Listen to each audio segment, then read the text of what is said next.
Sinabi ni Propeta Muhammad sallallahu alaihi wasallam, sinabi ng isa sa mga sahaba ng Propeta Muhammad sallallahu alaihi wasallam na pag pumasok ang buwan ng Ramadan, ang pinakahuling 10 araw ng Ramadan, ang Propeta Muhammad sallallahu alaihi wasallam shadda mi'zara, sabihin naghihigpit ang Propeta Muhammad sallallahu alaihi wasallam dahil pumasok ang huling 10 araw ng Ramadan, wa aykadha ahlahu, at ginigising ng Propeta Muhammad sallallahu alaihi wasallam ang kanyang mga pamilya.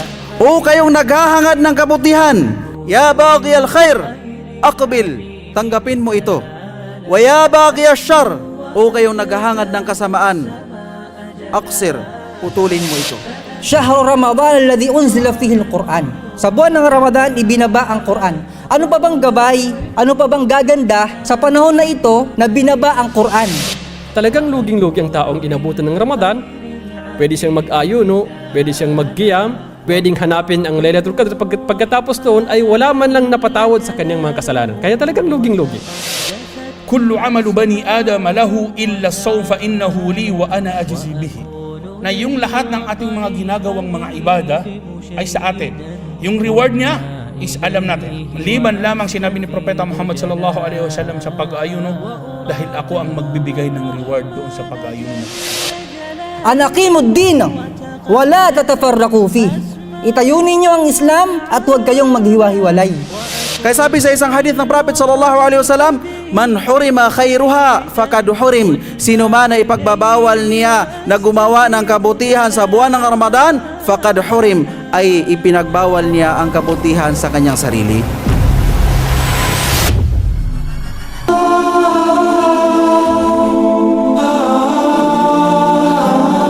Alhamdulillah, wassalatu wassalamu ala Rasulillah wa ala alihi wa sahbihi wa man wala wa ba'd.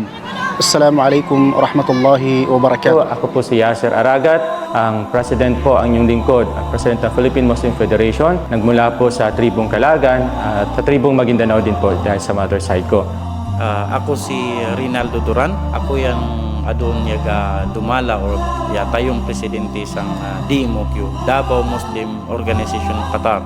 Assalamualaikum warahmatullahi ta'ala wabarakatuh. Saki si Aliman, nasa kindig kapapantagan a presidente na POMDA, punya organisasyon na POMDA na organisasyon na Maguindanao do iranunsya sa Doha, Qatar. Sa akin man susuraw, mana citizen na Jamalo din, kapapantagan sa kuna, in-appoint advisor o nga organisasyon tano. Assalamualaikum warahmatullahi wabarakatuh. Dirinte mangud niyo hi Benhar Yusuf, manabitikan niyo. Tungod pa, paunon na to, symposium February 21 ini. Assalamualaikum warahmatullahi wabarakatuh. Mga luman o mga taganak sang agama Islam, sang bangsa na Kagan, bali maswat kami na imbitaran nami kamo. Mga pagarian siya, mga amranaw, lagi sa mga dato akong mga bay, lagi pagadatan, na mapwede kami anong suka na kilala ko niyo. Sagi Ramadan na pakataling mga punitan ko lang tala palitan ni sampay langon. Mga kaigsunan giimbita ta mo sa karon umaabot nga February 21. Ay alauna ng hapon gaganapin sa Binside Auditorium sa Fanar. So, dimihil ka ito mga dyan, inshallah subhanahu wa ta'ala. Yung una is the path to taqwa na ibibigay sa atin ng respetadong si Sheikh Al-Misri Kunting. Ang pangalawa naman ay si Quran in Ramadan ni i-deliver ni Sheikh Zakaria Nuri. So this is a good opportunity for us to learn and prepare ourselves for the blessed. Welcome holy month Ramadan, Ahlan Ramadan.